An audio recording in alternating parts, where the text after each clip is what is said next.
Así que sin más dilación, chicos, empezamos con el ayuno intermitente. ¿Sobrevalorado o no? Más que sobrevalorado, creo que mal empleado. El ayuno intermitente es un poco como los gimnasios, ¿no? Es como que le damos el factor estético, no salud. Generalmente el 90% de la gente que viene y que me habla del ayuno intermitente lo habla como, bueno, pues como un método de empleo para bajar de peso. Cierto, sí es cierto, también. Pero ¿qué sucede? Que lo emplean mal por el motivo en el que cuando lo utilizas solamente para la estética no estás utilizando el fin realmente, que es a nivel de limpieza, ¿no? Que es lo que hablamos de la famosa autofagia, para limpiar un poquito de toxinas todo el organismo, para evitar esa permeabilidad intestinal, que no es más que, ya sabes que bueno, el intestino al final tiende a ser selectivo y selecciona, digamos, lo bueno para que pase, que son esos micronutrientes, esos nutrientes, ¿no? Y luego intenta evitar lo malo, que son los metales pesados, todo lo nocivo. Y la permeabilidad es que se genera mucha porosidad y entra absolutamente todo, ¿no? Entonces, eso sucede pues cuando hay un exceso, ¿no?, de esas toxinas. Entonces, el ayuno intermitente, que no es otra cosa que 8-16, que teóricamente es estar comiendo durante 8 horas y dejar 17 de descanso, por resumir todo un poquito, porque si no, cada dieta va a ser demasiado extensa. La gente lo que incluso me dicen, no, yo hago ayuno intermitente todos los días. Ya no estás haciendo un ayuno intermitente, sino que estás haciendo un ayuno permanente, ¿no? Lo estás utilizando absolutamente para todo. Entonces, omitiendo el tema salud, que es limpiar un poquito a nivel intestinal para que realmente estemos, digamos, más receptivos de nuevo a esos nutrientes, de hacer esa limpieza y liberarnos un poquito de las toxinas, que es lo que generalmente la gente muchas veces incluso desconoce o no lo emplea para ello. Lo estás convirtiendo en un ayuno permanente. ¿Qué sucede? Que es evidente que si yo de 6 comidas al día empiezo a hacer 4, voy a bajar de peso.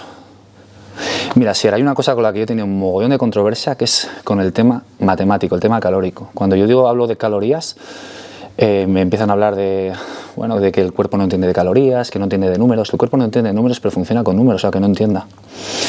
Porque si tú gastas 5.000 calorías en baremos, si tú estás comiendo 5.500 no vas a bajar de peso, ¿no?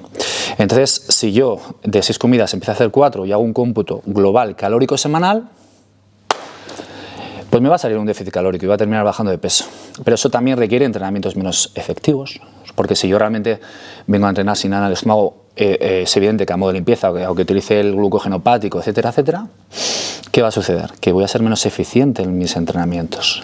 Por tanto, en esa eficiencia que es la totalidad de la salud y la estética, también va a ser menor.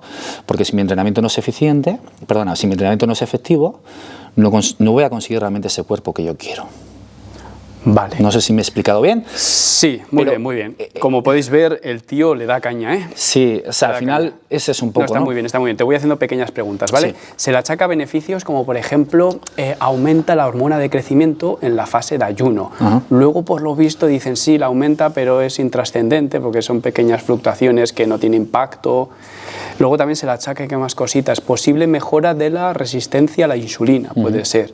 ¿Todas estas cositas es para tenerlas en cuenta o crees que es insignificante? No, totalmente, son ciertas. ¿Crees que es interesante? Claro, pero por eso digo que en vez de como algo intermitente lo utilizan como algo permanente, ¿no?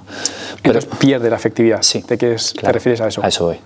Si tú realmente el ayuno intermitente lo utilizas a nivel de salud, ten en cuenta que esa salud va a ser, digamos, el coayudante a lo estético. Pues si tú estás más receptivo, evidentemente, vas a recibir mejor esos nutrientes, vas a poder muscular mejor, para que lo entienda la gente, ¿vale? Porque si yo soy más receptivo a los catalizadores, que son los micronutrientes, y también a los macronutrientes, ¿no? A esas proteínas y todo, que evidentemente mi cuerpo de alguna forma lo va a metabolizar de una forma más efectiva, todo va a mejorar, o sea, mi composición va a mejorar.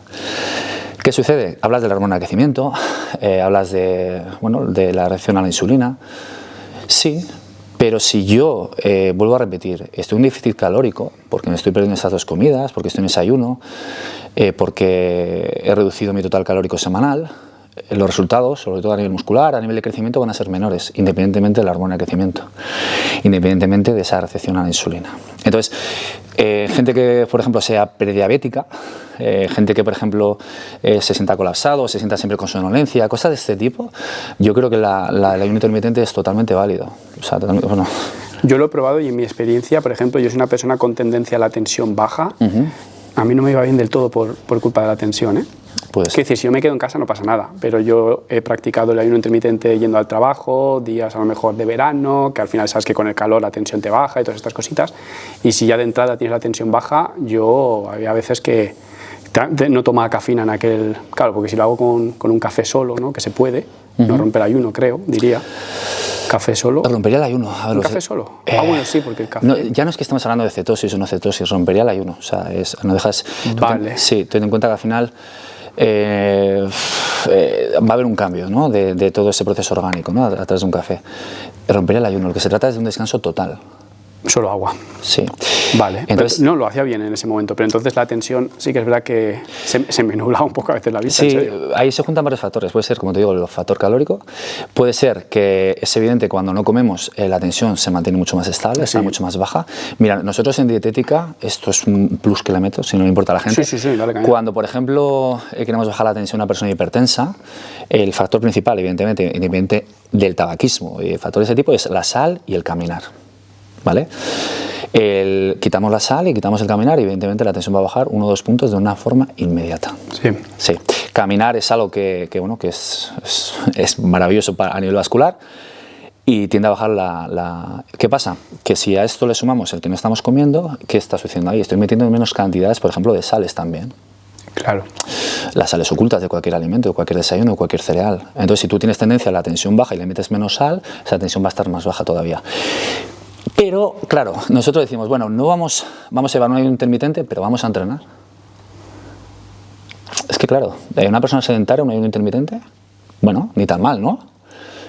Pero una persona que entrena, nos beneficia a todos, pero una persona que entrena, ¿hasta qué punto le puede beneficiar?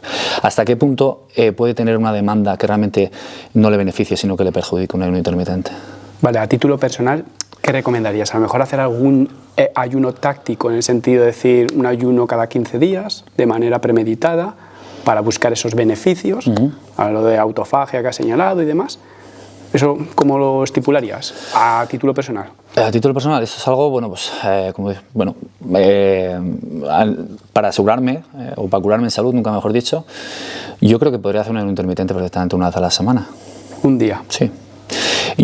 Cuando nosotros, por ejemplo, no tenemos ningún elemento en el estómago, es evidente que si hago un ayuno intermitente y no tengo una actividad, sí que es cierto que quizá en esa autofagia puede que incluso sea menos efectiva, pero lo que estamos buscando es salud. O sea, lo que no nos podemos jugar es la salud en un entrenamiento.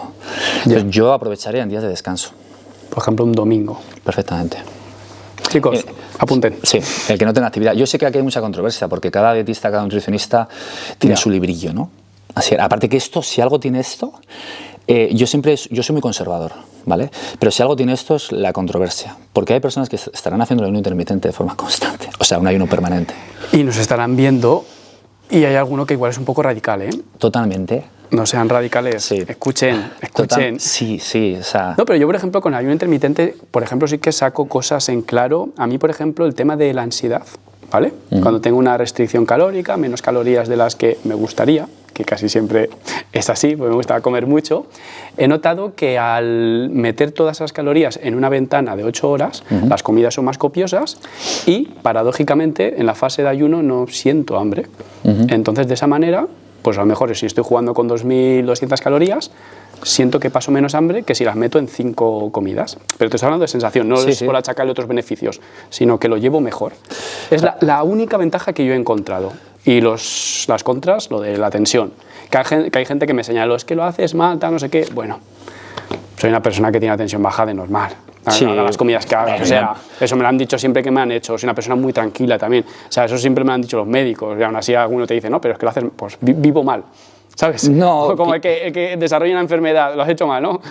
Yo soy una persona de tensión baja, haga lo que haga.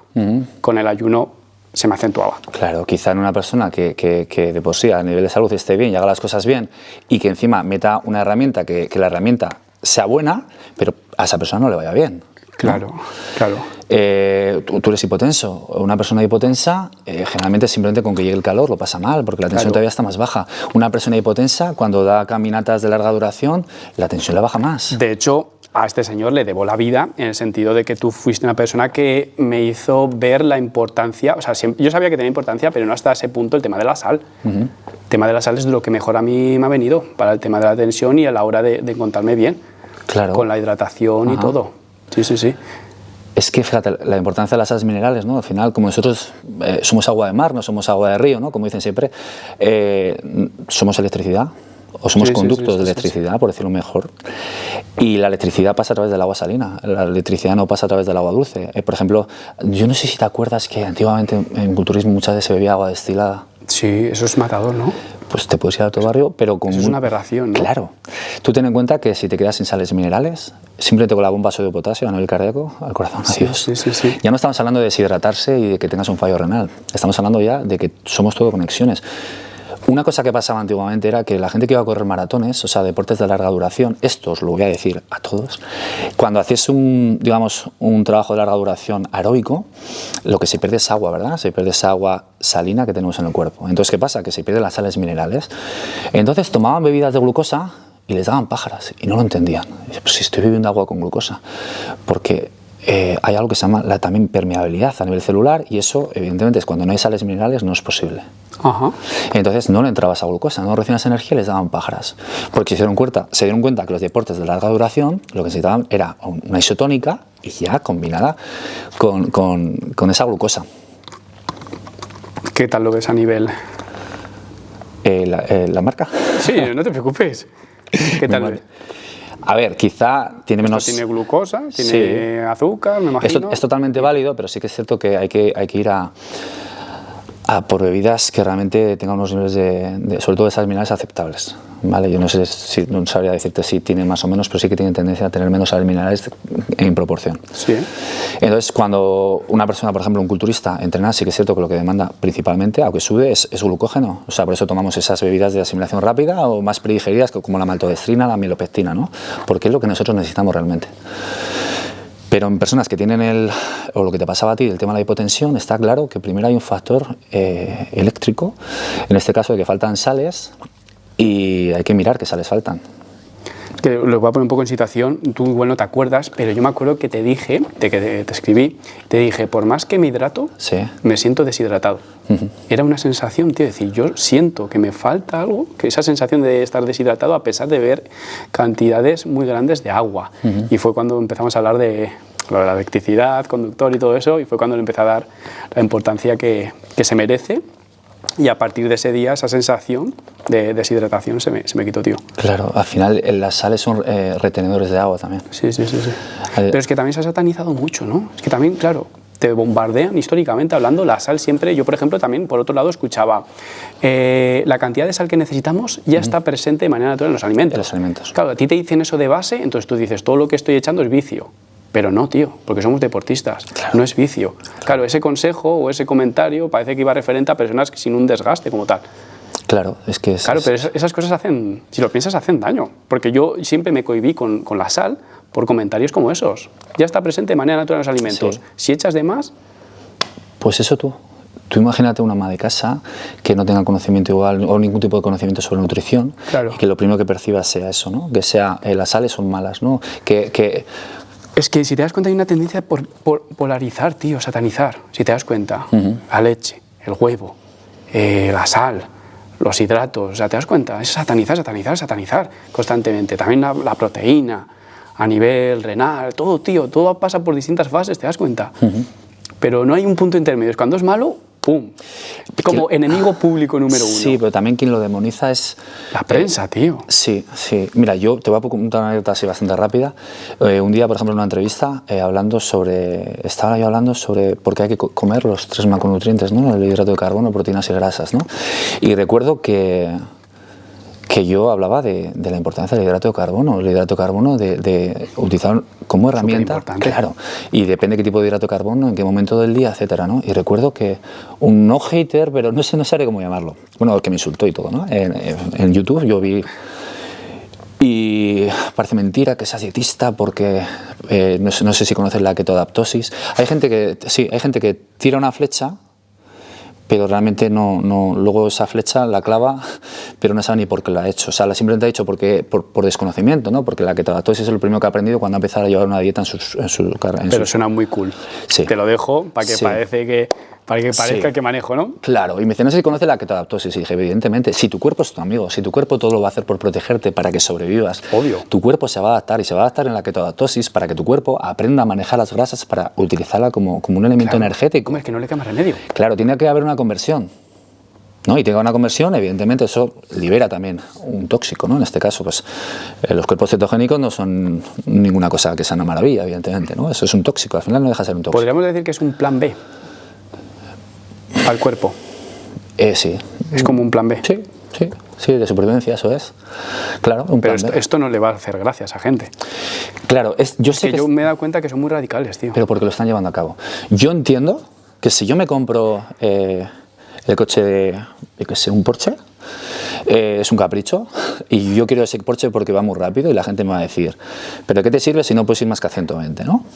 Yo me va a enfadar, pero tengo un coche más potente porque no sé qué. Bueno, pues esta persona seguramente habrá empezado a llevar una dieta Duncan, una dieta sin hidratos de carbono, siente tanta rabia de escucharte a ti y decirte que algo es necesario cuando justamente están haciendo lo contrario y han volcado toda su energía y su ilusión en algo nuevo, que se sienten rabiosos. Y quizá en vez de llegar a entender, se ponen en contra tuya. A la defensiva. Bueno, pues mis palabras solamente fueron estas.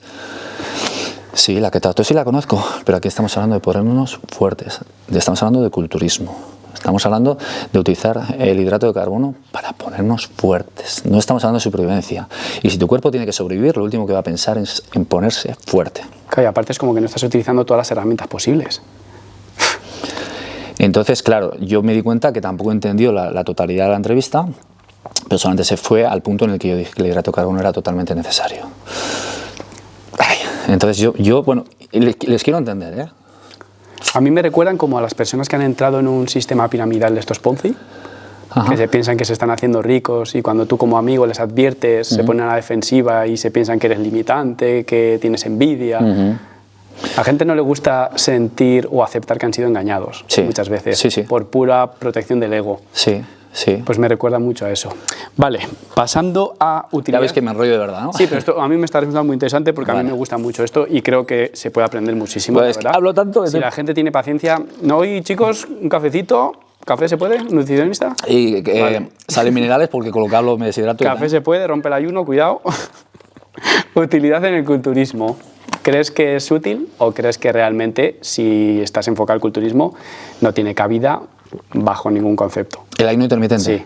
Sí, tiene cabida, claro. ¿Tiene cabida? Joder, pero si fueses un culturista destacado, ¿crees que tiene cabida? Sí. Sí.